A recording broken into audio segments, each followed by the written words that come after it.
ఓం నమ శివాయ. భారత్ మాతా శివశక్తి అవతార్. ఓం పితా శ్రీ బ్రహ్మ బాబా వాణి. ప్రభాత పాఠము తేదీ 22/8/2026, పూర్వ తేదీ 8/8/2020.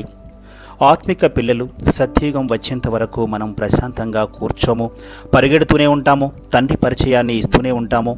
ఇప్పుడు పవిత్రత, దృఢత అనే రాఖీని కట్టుకోవాలి. ఓం నమ శివాయ. పిల్లలు బాబాతో చెప్పారు, బాబా మీతో ఈరోజు చాలా విషయాలు మాట్లాడాలి అని.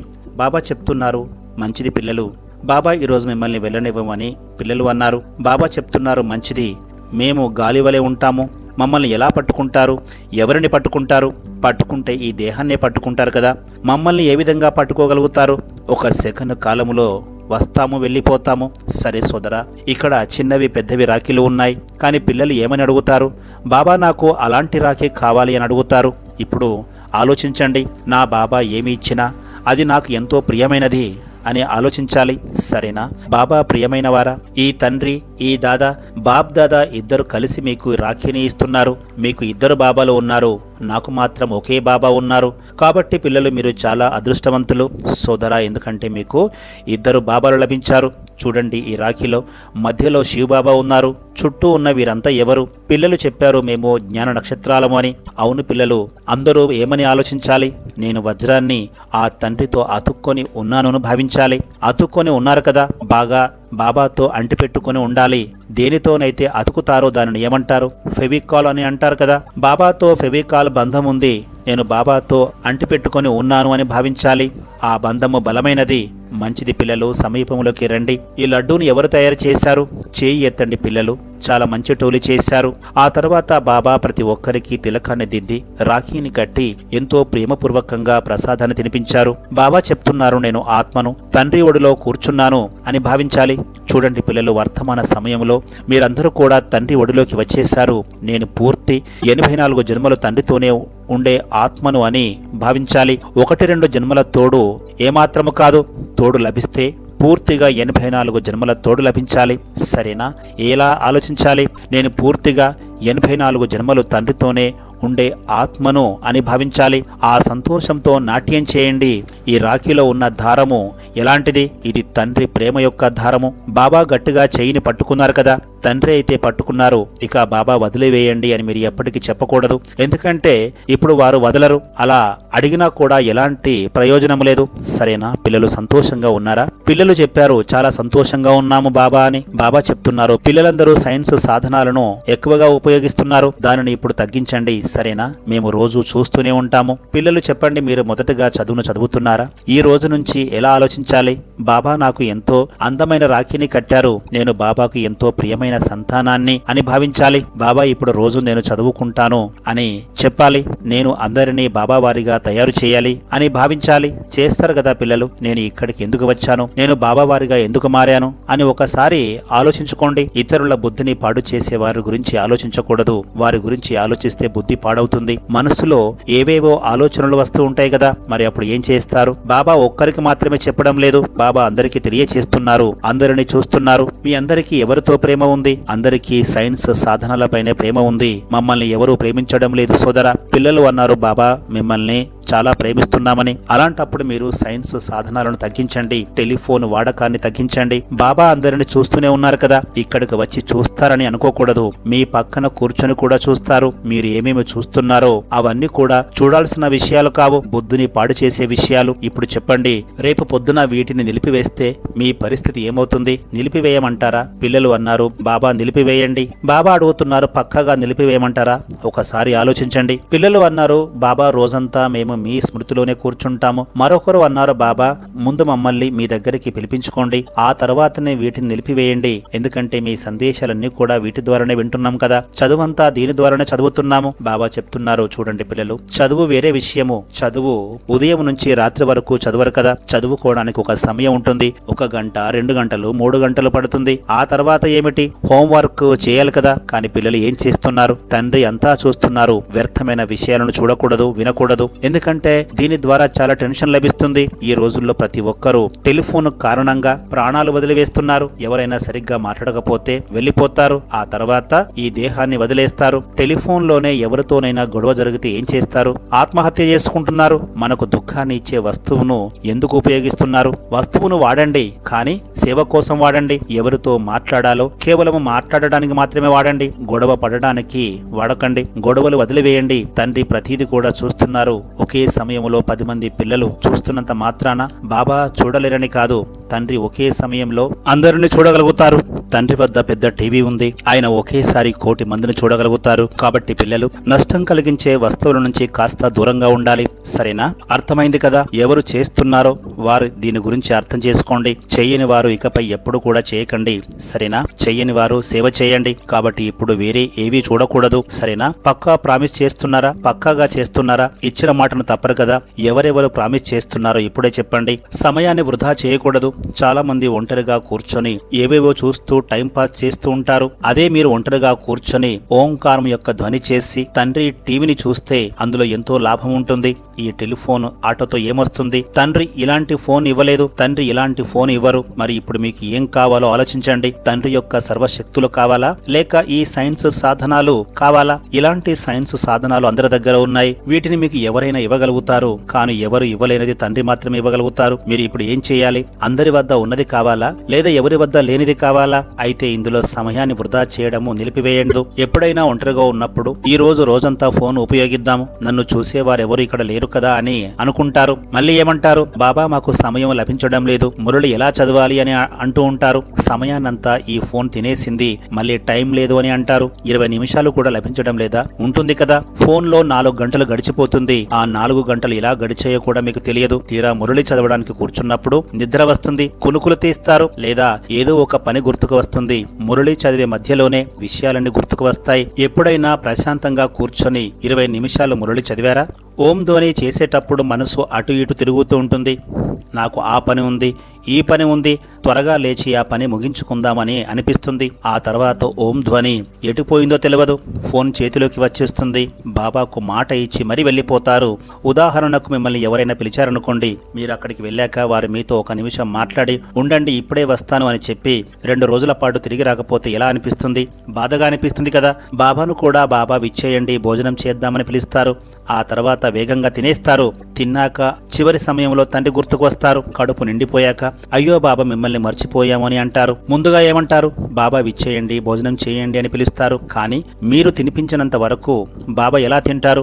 కొందరైతే సగం భోజనం పూర్తయ్యాక బాబా గుర్తుకు వస్తారు. మరికొందరు భోజనమంతా పూర్తయ్యాక ఖాళీ ప్లేటును చూసి అయ్యో బాబా మర్చిపోయామని అంటారు. మరి ఏం చేయాలి? భోజనానికి ముందే బాబా విచ్చేయండి, చూడండి మీకోసము ఏం చేశానో, ఇవి తినండి, నా పక్కన కూర్చోండి అని ఆహ్వానించాలి. తండ్రి జ్ఞాపకంలో భోజనం చేయాలి. కొందరైతే తింటూ కూడా ఫోన్లో మాట్లాడుతుంటారు. హలో ఎక్కడున్నావు అని అడుగుతుంటారు. తింటూ హలో అని అనకూడదు.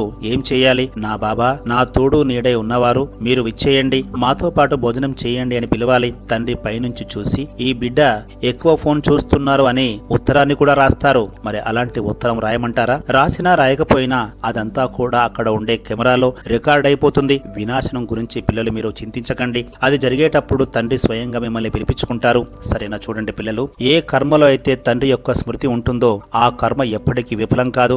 సరేనా? అందుకే తండ్రిని తోడుగా ఉంచుకొని సాగిపోండి. ప్రతి కర్మలోనూ తండ్రి తోడుగా ఉండాలి. తండ్రి ప్రతి బిడ్డను ఎలా పెంచుతున్నారో చూడండి. ప్రతి గుణంతో వారిని ఎదిగేలా చేస్తారు. ఉదాహరణ, ఒక చిన్న మొక్క ఉందనుకోండి, దానికి ఏం చేస్తారు? నీళ్లు పోసి పెంచుతారు కదా. ఎందుకు? అలాగే పసిపాపలు కూడా చిన్న మొక్కల్లాంటి వారు. అలాంటప్పుడు వారికి ఎలాంటి నీళ్లు పోయాలో గమనించాలి. ప్రతి బిడ్డ ముఖం నుంచి నా బాబా అనే మాట తప్ప వేరే ఏది రాకూడదు. పిల్లలకు ఇదే అతిపెద్ద స్మృతి. వారిని కూర్చోబెట్టి ఓంకారం చేపిస్తూ ఉండాలి. నా ఈ జీవితం తండ్రిదే, ఇప్పుడు తండ్రి చెప్పిందే నేను చేయాలి అని మీరు ఆలోచించాలి. సరేనా? వేరే ఏది ఆలోచించకండి. బాబా తోడుగా ఉన్నారు కదా. నిజమైన తోడు లభించింది.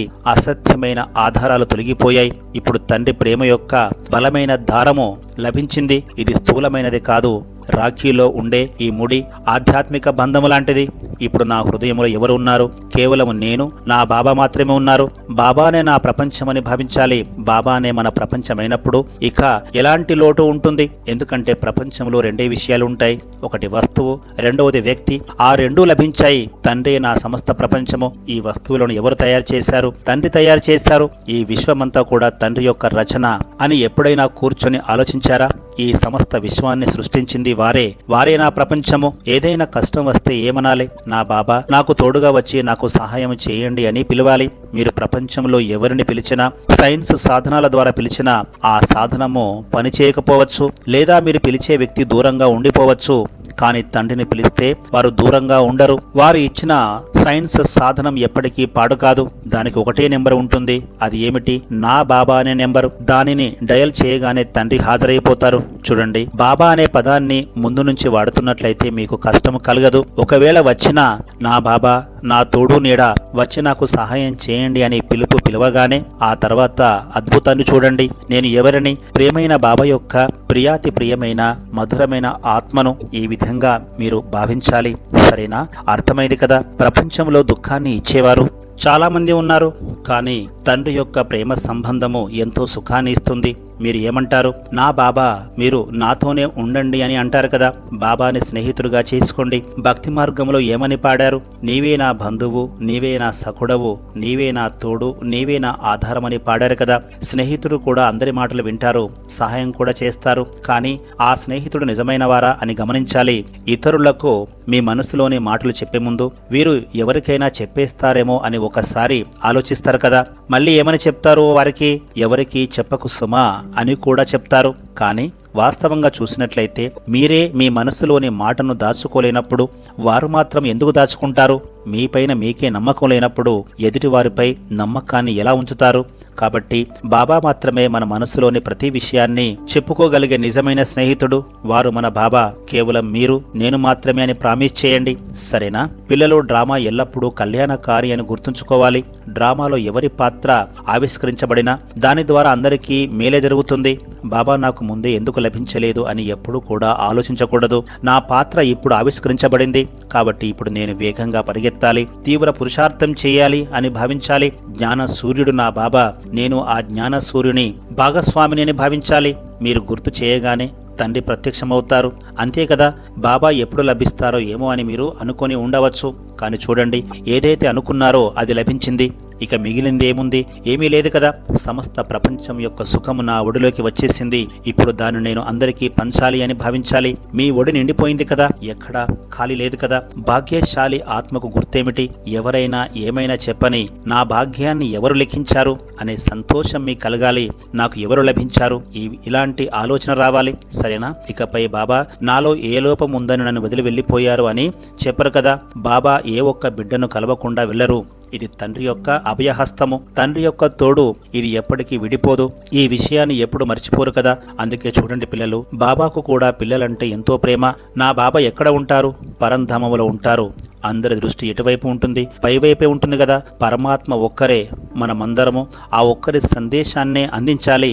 వారు ఎక్కడ ఉంటారు? పరంధామానికి కూడా అతీతంగా ఉండే లోకములు నివసించే అత్యంత ప్రియమైన బాబావారు. బాబా అందరికీ ప్రియమైన వారు. వారు ఎక్కడ ఉంటారు? సుదూరంలో ఉండే లోకములో నివసిస్తారు. వారే మన ప్రియమైన బాబా. బాబా అందరికీ ప్రియమైన వారు, ఎందుకంటే వారు అతీతంగా ఉంటారు, హృదయానికి దగ్గరగా ఉంటారు. పిల్లలు వారిని పట్టుకుంటారు, అయినప్పటికీ వారు జారిపోతూ ఉంటారు. తండ్రి మనకు తోడుగా ఉన్నారు, నాతోనే ఉంటారు, నాతోనే నడుస్తారు. ఈ విధంగా చింతలు లేని మహారాజు వలె తేలిపోతూ ఉండండి. ఏం జరిగిందో అని ఆలోచించకండి. డ్రామాలో ఏది జరిగినా అది మేలే జరిగిందని భావించండి. ఇక్కడికి రావడం మాత్రమే పాస్ కావడం కాదు. ఎక్కడున్నా మీ స్థితిని శక్తివంతంగా తయారు చేసుకోవడమే అసలైన ఉత్తీర్ణతకు నిదర్శనము. బాబాని అడిగారు శివబాబా కూడా మనసు, బుద్ధి, సంస్కారాలు ఉంటాయా? బాబా సమాధానం చెప్తున్నారు. మంచిది, ఒక మాట చెప్పండి. ఆత్మకు మనసు, బుద్ధి, సంస్కారాలు ఉన్నప్పుడు తండ్రి కూడా ఒక ఆత్మనే కదా. ఆయన పరమాత్మ.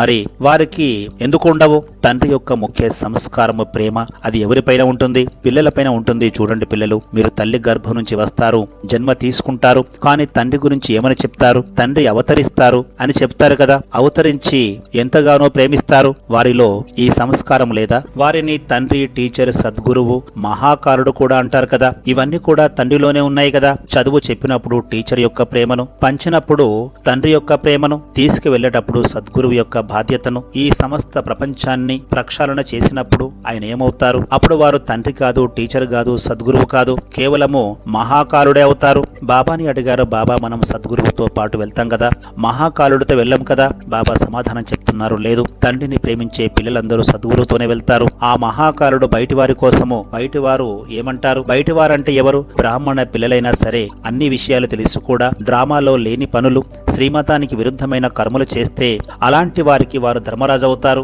ధర్మరాజు కంటే ప్రమాదకరమైన రూపమే మహాకాలుడు. ఈ సమస్త సృష్టిని రచించిన వారు ఎవరు? శివబాబా.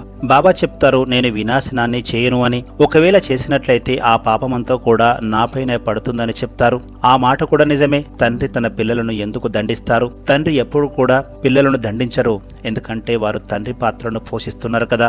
మహాకాలుడు యొక్క పాత్రను పోషించడం లేదు కదా. కానీ వారు మహాకాలుడుగా మారి వినాశనాన్ని జరిపించినప్పుడు ఆ రూపానికి ఎలాంటి పాపము అంటుకోదు, ఆ రూపానికి ఎలాంటి జనన మరణాలు ఉండవు. అలాంటప్పుడు వారికి పాపం ఎలా అంటుకుంటుంది? ఎందుకంటే వారు ఈ పాప పుణ్యాలకు అతీతులు. కాని ఈ కార్యాన్ని చేయించేదెవరు? తండ్రి మాత్రమే చేయిస్తారు. అందుకే భక్తి మార్గంలో శివుడు, శంకరుడు అని కలిపి పాడుతారు కదా. ఆ శివుడు, శంకరుడు ఒకరిలో ఒకరు లీనమైనప్పుడు శంకరుడు మూడవ కన్నును తెరిస్తే ఏమవుతుందని చెప్తారు? తాండవం జరుగుతుందని చెప్తారు కదా. ఆ ఇద్దరు కలిసినప్పుడు వినాశనం జరుగుతుంది. అందుకే భక్తి మార్గంలో శివ శంకర్ అని పిలుస్తారు. బాబాని అడిగారు, మురళిలో ఆత్మలన్నీ నిర్దోషులని చెప్తున్నారు కదా, మరి దండన ఎందుకు లభిస్తుంది? బాబా చెప్తున్నారు, అవును, నిర్దోషులే. ఎప్పుడైతే అంతిమ సమయంలో మీరు తయారు కావడానికి కూర్చుంటారో అప్పుడు ఏమని చెప్తారు? అప్పుడే ఆత్మలన్నీ నిర్దోషులని చెప్తారు. కానీ కర్మలు, వాటి ఫలాల చక్రంలోకి ఎవరు వస్తారు? ఆత్మనే వస్తుంది కదా. పిల్లలు చెప్పారు, డ్రామా ముందే నిర్ణయించబడింది కదా బాబా. బాబా సమాధానం చెప్తున్నారు, ఖచ్చితంగా. కానీ ముందే నిర్ణయించబడిందని దేనిని అంటారు? అసలు ఈ ముందు నిర్ణయము అంటే ఏమిటో చూడండి. ఇది సంగమేఘము. కర్మ అంటే ఏమిటో పిల్లలకు తెలుసు. ఒకవేళ కాలవశమై మీరు ఏమైనా పొరపాటు చేస్తే ఆ సమయంలో తండ్రి పిల్లలు ఈ కర్మ తప్పు అని హెచ్చరిస్తున్నప్పటికీ పొరపాటు చేస్తూ ఉన్నట్లయితే ఆ పాప భారం దేనిపైన పడుతుంది? ఆత్మపైన పడుతుంది కదా. మరి అలాంటప్పుడు నిర్దోషులు ఎలా అవుతారు? నిర్దోషులు ఎవరు? ఏది ఒప్పో ఏది తప్పో జ్ఞానం లేని వారు నిర్దోషులు, తెలియని వారు నిర్దోషులు. పిల్లలు అన్నారు, డ్రామాలో ప్రతి ఆత్మ యొక్క పార్ట్ పునాది లాంటిది కదా బాబా. బాబా సమాధానం చెప్తున్నారు, ఖచ్చితంగా. కానీ ఈ మధ్యకాలమైన సంగమయుగంలో ప్రతి ఆత్మ తన సంస్కారాలను మళ్ళీ తయారు చేసుకోవచ్చు, లేదా తుడిచివేసుకోవచ్చు. చాలా మంచిగా చేసుకోవచ్చు, లేదా పాడుగా కూడా చేసుకోవచ్చు. ఒకరు అన్నారు, మురళిలో ఒక పాయింట్ ఉంది కదా బాబా, తండ్రి చేతిలోనే దారం ఉంటుంది. సేవ చేసే భాగ్యము ఉన్నవారి చేతనే సేవ చేయిస్తారు, డిస్సర్వీస్ రాసి ఉన్నవారి చేత డిస్సర్వీసే చేయిస్తారు అని బాబా చెప్తున్నారు. ఖచ్చితంగా అలా కాదు పిల్లలు. ఆ దారము తండ్రి చేతిలోనే ఉంటుంది. కానీ ఏ తండ్రి కూడా తన పిల్లల చేత డిస్సర్వీస్ చేయిస్తారా? ఒక్కసారి ఆలోచించండి. పిల్లలు ఎంత చెడ్డవారైనా కానీ తండ్రి ఎప్పుడైనా ఇతని చేత డిస్సర్వీస్ చేయిస్తాను అని అనుకుంటారా? అలా అనుకుంటే అలాంటి వారు తండ్రి కానే కారు. తండ్రి పక్షపాతము చూపిస్తూ ఇతని చేత డిస్సర్వీస్ చేయిస్తాను, అతని చేత సర్వీస్ చేయిస్తాను అని అనుకుంటే ఇక వారిని తండ్రి అని ఎలా పిలుస్తాము? తండ్రి అందరి పిల్లలకు సమానమైన భాగ్యాన్ని ఇస్తారు. ఆ తర్వాత ఎవరు ఎలా ప్రవర్తిస్తారు, దేనిని ఎలా ఉపయోగిస్తారు అనేది పిల్లలపై ఆధారపడి ఉంటుంది. తండ్రి చేతిలో దారం ఉన్నమాట వాస్తవమే. కానీ ఏ బిడ్డ అయినా తప్పు మార్గంలో వెళ్తుంటే తండ్రి ఆ దారంతో వారిని గుంజుతారు. కానీ అలా గుంజినప్పటికీ పిల్లలు మళ్లీ మళ్లీ తప్పులు చేస్తూనే ఉంటారు. చూడండి, ఇప్పుడు రావణ రాజ్యం నడుస్తోంది కాబట్టి నిర్దోషులు అంటారు. పిల్లలు ఎంతగానో శ్రమిస్తున్నారు, ఎంతో పురుషార్థం చేస్తున్నారు, అయినా ఏదో ఒక వికారానికి లోనై ఓడిపోతున్నారు. మరి అప్పుడు తండ్రి ఏమంటారు? పిల్లలు నిర్దోషులు అంటారు. ఎందుకంటే వర్తమాన సమయంలో రావణుడిలో కూడా అంతే శక్తి ఉంది, తండ్రి పిల్లలలోనూ అంతే శక్తి ఉంటుంది. మరి ఇప్పుడు ఏం జరుగుతోంది? యుద్ధం జరుగుతోంది, వడపోత జరుగుతోంది. రావణుడు కూడా అంతే భక్తి చేశాడు, రాముడు కూడా అంతే భక్తి చేశాడు అని చెప్తారు కదా. కానీ ఇద్దరు వేరు వేరు రూపాల్లో శక్తులను పొందారు. నన్ను ఎవరూ చంపలేనంత శక్తిని ఇవ్వమని రావణుడు భక్తి చేశారు. కానీ అది సాధ్యమేనా? సాధ్యం కాదు కదా. సరే, నిన్ను ఎవరూ చంపలేరు అని వరం లభించింది. కానీ ఎప్పుడైతే కర్మలో శక్తులు దుర్వినియోగం మొదలయ్యాయో అక్కడే రాముడు జన్మించాడు. ఈ మంచి చెడుల సమరంలోకి చివరికి సత్యానిదే విజయము. పిల్లలు మీరు చూసే ఉంటారు, ఈ రోజుల్లో రిద్ధి సిద్ధి మాయాజాలాన్ని ప్రదర్శించేవారు ఎవరిని పూజిస్తారు? మహాకాలుని పూజిస్తారు. చూసారా, కొద్దిమంది కాళీని పూజిస్తారు, కొందరు నరసింహస్వామిని పూజిస్తారు. మరి కాళీకి ఆ శక్తి ఎక్కడి నుంచి వచ్చింది? కాళీకి స్వంత శక్తి ఏది లేదు. ఆమె కూడా ఎవరిని ఆరాధించింది? శివుణ్ణి ఆరాధించింది. అందుకే వికారాలకు వశమైపోయే పిల్లలను చూసి పర్వాలేదు బిడ్డ, నీవు నిర్దోషివి అని తండ్రి వారి కళ్యాణాన్ని కూడా చేస్తారు. ఎందుకంటే తండ్రి కళ్యాణకారి. ఈ డ్రామా యొక్క చక్రము చిక్కుముడిగా ఉన్నప్పటికీ ఇప్పుడు ఒక్కొక్కటిగా విచ్చుకుంటుంది. మెల్లమెల్లగా డ్రామా యొక్క రహస్యాలన్నీ కూడా వీడుతున్నాయి. ఎందుకంటే ఇప్పటి వరకు అందరూ చిక్కుల్లోనే ఉన్నారు. ఆ ముడులు ఎంతగా చిక్కుకున్నాయంటే వాటిని విప్పడానికి తండ్రికి కాస్త సమయం పడుతుంది. ఎందుకంటే పిల్లలు మహావాక్యాలనే సరిగ్గా అర్థం చేసుకోకుండా చిక్కుముడులు వేసుకొని దారి తప్పిపోయారు. ఇప్పుడు బాబా ఒక్కో దారాన్ని విప్పుతున్నారు. వరుసగా అన్ని దారాల ముడులు విడిపోతున్నాయి. అప్పుడు ఓహో, నేను ఎక్కడికి వచ్చేసాను అని మిమ్మల్ని మీరే చూసుకుంటారు. ఎందుకంటే ఈ ముడుల బంధం 1-2 ఏళ్ళది కాదు, ఎన్నో ఏళ్లుగా ఉన్న ముడి. కాబట్టి ఒక నిమిషంలోనే విడిపోయేది కాదు. విడిపోతుందా? వరుసగా ఒక్కో దారమే విప్పుకుంటూ వస్తుంది.